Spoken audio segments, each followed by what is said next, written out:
السلام علیکم رحمۃ اللہ وبرکاتہ۔ ابو علی سینا ایک تجربہ کرتے ہیں کہ وہ 3 خالی پنجرے لیتے ہیں، 2 پنجروں کے اندر ایک ایک کر کے بھیڑ کے بچے کو بند کر دیتے ہیں اور تیسرے پنجرے کے اندر بھیڑیے کے بچے کو بند کرتے ہیں۔ وہ بھیڑ کے جو بچے والے پنجرے ہوتے ہیں ان کو کچھ ڈسٹینس پہ رکھ دیتے ہیں اور تاکہ ڈسٹینس پہ رکھ دیتے ہیں، اور ایک بھیڑ کے بچے کے پنجرے کے پاس اس بھیڑیے کے پنجرے کو بھی رکھ دیتے ہیں۔ دوسرا بھیڑ کا جو بچہ ہے وہ اس پنجرے کو نہیں دیکھ پا رہا ہوتا، کچھ دیر کے لیے، کچھ دنوں کے لیے اس تجربے کو چھوڑ دیا جاتا ہے اور کچھ دن کے بعد آبزرویشن نوٹ کی جاتی ہے۔ آبزرویشن یہ نوٹ کی جاتی ہے کہ وہ بھیڑ کا بچہ جو بھیڑیے کے پنجرے کو نہیں دیکھ پا رہا وہ دن بہ دن جو ہے صحت مند ہوتا جا رہا ہے اور اس کا ویٹ بھی بڑھ رہا ہے، اور وہ بچہ جو بھیڑ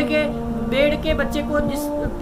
بھیڑیے کے پنجرے کے پاس رکھا تھا وہ دن بہ دن کمزور ہوتا جا رہا ہے اور بلکہ وہ بیمار جو ہے نظر آنے لگ گیا ہے۔ کچھ دن کے بعد بھیانک ناک رزلٹ یہ سامنے آئے کہ وہ بھیڑ کا بچہ انتقال کر گیا تھا جو بھیڑیے کے پنجرے کو، جس کا پنجرہ بھیڑیے کے پنجرے کے ساتھ رکھا ہوا تھا۔ ابو علی سینا اس تجربے سے یہ نتیجہ ثابت کرتے ہیں کہ اگر آپ کا مینٹل اسٹیٹ ہر وقت جو ہے نیگیٹیوٹی میں مبتلا رہتا ہے، انزائٹی میں مبتلا رہتا ہے اور آپ کے ذہن کے اوپر ہر وقت بیجا خوف رہتے ہیں، تو آپ کے ساتھ بھی یہ معاملہ ہو سکتا ہے جو اس بھیڑ کے بچے کے ساتھ ہوا۔ وہ بھیڑ کا بچہ کیوں انتقال کر گیا؟ کیونکہ وہ ہر وقت یہ جو محسوس کرتا رہتا، یہ سوچتا رہتا، اس پریشانی میں مبتلا رہتا کہ بھیڑیے کا بچہ اس کو کھا جائے گا، حالانکہ حقیقت میں اس کا کوئی وجود نہیں، کیونکہ دونوں کو الگ الگ پنجروں میں بند کیا ہوا تھا، لاک کیا ہوا تھا، دونوں ایک دوسرے تک ایکسس نہیں کر سکتے تھے۔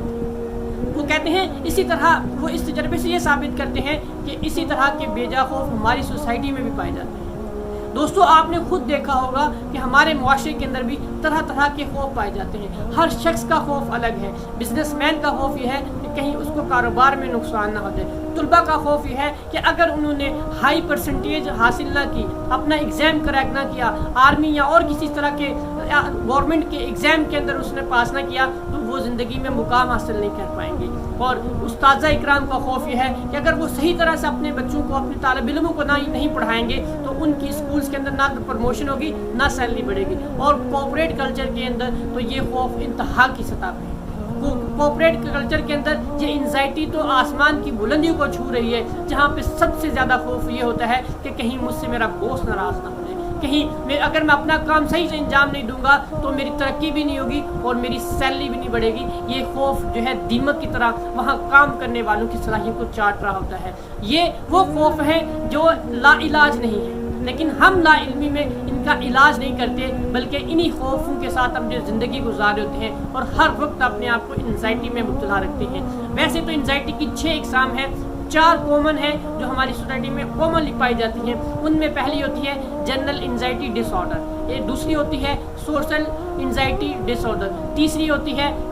پینک اٹیک، اور چوتھی ہوتی ہے کہ آپ کو طرح طرح کے اسپیسیفک فوبیاز ہو جاتے ہیں۔ یہ وہ پریشانیاں، یہ وہ بیماریاں ہیں جو آج جس میں ہمارے معاشرے کا ہر شخص مبتلا نظر آتا ہے۔ تو ان کو حل کرنے کا بہت آسان حل ہمارے قرآن پاک میں موجود ہے، جس کے اندر ایک آیت کا، ایک جو ہے دعا کا مفہوم یہ ہے کہ اللہ میرے معاملات کو آسان فرما دے، اور آسان فرما دے، ان کو میرے لیے مشکل نہ بنانا، ہم تجھ سے ہی مدد مانگتے ہیں۔ دوسرا یہ ہے ہمیں اللہ پر توکل کرنا ہے، لیکن توکل کب زندگی میں کام آتا ہے اس کو ذرا سمجھ لیجئے۔ ہم تمام مسلمان جو ہے اپنے آپ کو دھوکے میں رکھتے ہیں کہ ہر چیز توکل کی وجہ سے جو ہے ہم اس کے اوپر اپنا 100% نہیں دے پاتے۔ توکل کب کام کرتا ہے؟ توکل کا مطلب یہ ہوتا ہے کہ اپنی تمام ایفرٹس، تمام جو ہے وہ کرنے والے کام، اپنی تمام جو ہے ذمہ داریاں نبھا کر اس کے بعد اللہ پہ توکل کرنا۔ اس کی ایگزامپل نبی صلی اللہ علیہ وسلم کے دور سے سمجھیے کہ آپ نے جو ہے اپنی مکی اور مدنی دور کے اندر بھرپور تبلیغ کر کے اسلام کی جتنی اشاعت کر سکتے تھے، اس پہ جتنا عمل کر سکتے تھے، اس عمل کر کے ایک اسلامی معاشرہ تشکیل دیا۔ پھر 313 لوگوں کو لے کر بدر کے میدان میں پہنچ جاتے ہیں اور پھر اللہ کے سامنے ہاتھ اٹھاتے ہیں، کہتے ہیں کہ یا اللہ، یہ جو میں کر سکا، جو میری استطاعت اور قوت میں تھا، وہ سب میں کر کے لے آیا ہوں، یہ تیرے سامنے ہے۔ اگر آج تم نے ان کو ثابت قدم نہ رکھا اور ان کو سرخرو نہ کیا تو آنے والے وقت میں تم دنیا سے جو ہے